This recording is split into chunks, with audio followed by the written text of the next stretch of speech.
প্রশ্ন অনেকেই করে, তাই না? চট্টোপাধ্যায় সরকার কবে নির্বাচন দিবে সে কথাগুলি নিয়ে আসছেন। হ্যাঁ, আমাদের দলের পক্ষ থেকে পার্টির মহাসচিব বলেছেন, আমার মতামত যদি আমি এখন বলতেই পারি, আমার মতামতটা আমার দলের মতামত। কিন্তু মহাসচিব যেভাবে বক্তব্য দিন, তার মহাসচিব সে বক্তব্য সত্য আমার অস্বীকার করার সুযোগ নেই। আসতে পারে, আওয়ামী লীগ আসতে পারে, অথবা তারা নির্বাচন করতে পারে, জনগণ আসে দিবে কিনা জনগণ ব্যাপার। বিএনপি যে তার দায়িত্বশীল দলের মহাসচিব ওইভাবে বলতে পারবে। কিন্তু এখন যদি বলা যায়, ঠিক আছে আওয়ামী লীগ রাজনীতি করুক, দল গঠন করুক, তারা আগামী নির্বাচন আসুক, বললেই এখন আওয়ামী লীগের দায়িত্ব দেওয়ার মতো লোক বাংলাদেশে আছে কিনা আমরা জানি। যে পদ নিয়ে এত কাড়াকাড়ি, এই পদে যদি এখন বলা যায় যে আব্দুল হামিদ রাষ্ট্রপতি ছিলেন, এত সুবিধা ভোগ করেছেন, আপনি আপনার সভাপতি হন, সোহেল তাজ আপনার সাধারণ সম্পাদক হন, মনে রাজি হবে না। তো রাজি যখন হবে না, তাহলে নির্বাচন আর দেখতে হবে। আমাদের পক্ষ থেকে ওই জন্য একটা স্পেস দেওয়া আছে। তার মানে এই না আওয়ামী লীগ ক্ষমতা নির্বাচন আসুক এটা চাওয়া, আমি কিন্তু চাওয়া। কারণ আমি তো এখানে পরিষ্কার করে বলতে চাই, সেটা হলো আওয়ামী লীগ 15 বছর মানুষকে ভোট দিয়ে দেয়। আমি কথা বলতে পারি কেন? আমি তো বিগত সরকারের আমরা যেভাবে নির্যাতিত হয়েছে, আমার একার নির্যাতন ইতিহাস তুলে ধরলে বাংলাদেশের মানুষ থেকে পান করবে। কীভাবে আমাকে কোপানো হলো, গুলি করা হলো, গুলি লাগলো না, হেলিকপ্টারে গেলাম, এখানে পাবনা কী গেল, তারপর এতে আমাকে যেভাবে করলো, কী বলে, আমাকে পাকিস্তান বাংলাদেশে মিলে এই একটি হয়েছে, হাবিবকে যেখানে পান সেখান থেকে গ্রেপ্তার করতে হবে। কাকে নিয়ে দিল? আইজিপি। সমস্ত মিডিয়া, সমস্ত গোয়েন্দা সংস্থার কাছে আমার ছবি দিয়ে গেল যে তাকে গ্রেপ্তার করে একদিন হাজির করতে হবে, তাহলে আইজিপি চাকরি চলে যাবে, ভিতরের খবর যায়। তারপরে তো আমাদের সাজা হয়েছিল, সর্বপ্রথম এই সরকার আমাকে সাজা দিয়েছে। আর কি কেউ বলতে পারবে যে আমাকে প্রথম ওই সরকার সাজা দিয়েছিল, আমাকে সরকার বেশি বলতে পারে না? আমি বলতে হবে, আমাকে সাজা বলতে হবে। হেডলাইন ছিল হাবিব শাহজাহান সাজা। আমাকে এই দেশে প্রথম টকশোতে ধরে নিয়ে আসে।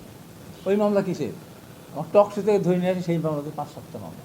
আমার মামলা কিন্তু সাজা আছে, কিন্তু আমি যাই না।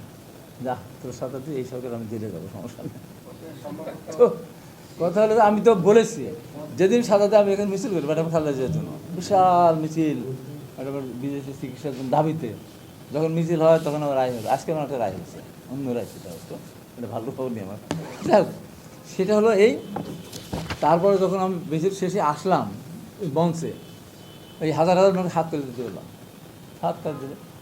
এবার হাত কাট দিলাম কেন জানি না, হাত কাট দেওয়াতে বললাম এই জন্য এই সরকার প্রথম আমাকে সাজা দিয়েছে, আমি আপনাদের সন্তান, সরকার আমাকে মন রেখেছে, আমাকে সাজাটা প্রথম দিয়েছে বলে বললাম যে আমি মাইন্ড করেছি। কি 4 বছর সাজা, 40 বছর দিলাম খুশি হতাম। দিয়ে এই রাস্তা দিয়ে হাঁট, পুলিশ র্যাব সব তো আছে, আমি তো সাধারণ আসামি। হাঁটতে এখানে এসে নোমানের এখানে খেয়ে, এখান থেকে গিয়ে বাসে উঠে, কী বলে শ্যামলী পরিবহনে গিয়ে একা গিয়ে ফেরিতে এই পার হয়েছি, স্পিড বোটে পার, ওই পারে গিয়ে সময় নিউজ টোয়েন্টির উপস্থিত হয়েছে। এটা বললাম সরকারকে ধন্যবাদ, আমাকে সাজা দিয়েছে, আমি সাধারণত আসামি, মানে না আমি ধরে নিতাম। যখন আমাকে আইজিপিকে নির্দেশ, তখন আমি ভিডিও করে থাকতাম, যা আমাকে ধরা লাগবে না, আমাকে আসা লাগবে না, আমি নিজেই যাবো। শর্ত কি? ম্যাডাম খালেদা জিয়াকে বিদেশে চিকিৎসা পাঠাতে হবে, তার কেমন একটা জনের মামলা প্রত্যাহার করে দেবো, আমি এমনিতেই যাবো, আপনাদের খোঁজা লাগবে না। যাক, সরকার করে নাই। তারপর আমি লুকিয়েছিলাম, ধরলো, খুব মহা খুশি, আমি আনন্দ ভোগ করছি র্যাবের গ্রেপ্তারকে, খুব খুশি হয়েছি, খুবই খুশি হয়েছি। তারা যেভাবে আমাকে সম্মান দিয়েছে, যে বাড়িতে ছিলেন একটা মেজর জেনারেল বাসা উঠেছে, রাষ্ট্রপতির সময় গিয়েছিল, সামরিক অ্যাটাক ছিল, আমার ভাড়াটাকে ফাইনকে খুব ধমকাচ্ছে, হ্যাঁ এরকম লোককে জায়গা দিয়েছেন, আমার বাড়িতে র্যাব আসে, আমার বাড়িতে পুলিশ আসে, বললাম যে আমাকে ধমকা, আমি তো এসেছি, আমার কাছে কোথা। তারপরে হ্যান্ডকাপ পড়াতে বললো, আমি আবার ধমকিলাম যে আমাকে হ্যান্ডকাপ পড়া।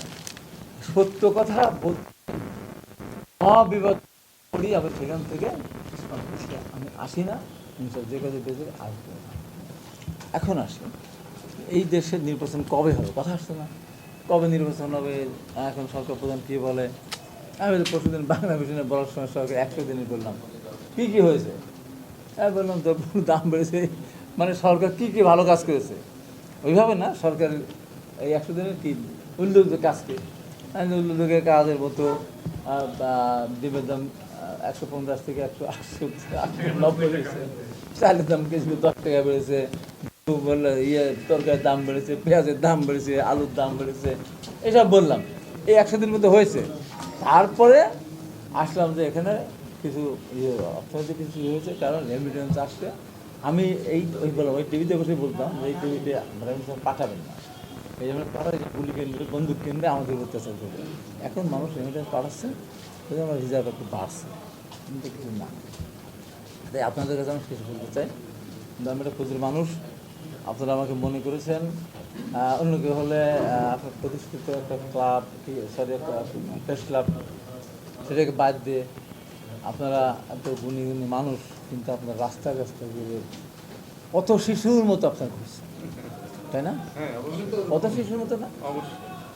অত আপনাদের কত শিশুর মতো ঘোরার কথা না। ইনশাল্লাহ আপনারা কত শিশুর মতো ঘুরবেন না, আপনারা প্রেস ক্লাবে যাবেন,